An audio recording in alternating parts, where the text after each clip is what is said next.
Okay, so this is an 2005 Audi Allroad 2.5 TDI. I have the airbag light on, so I tried the fix by removing the front seat. I unhooked, you won't see anything here because there's no light right now, but I removed the yellow connector, put some spray, connector spray, and it didn't work. So for doing that, I removed the battery, then I replaced it and scanned with the VAG COM. The code was still there, and today I wanted to try something else.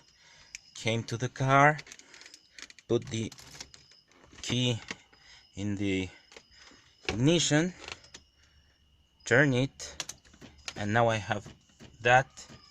And if I turn it once more, I get that noise and all the lights flashing.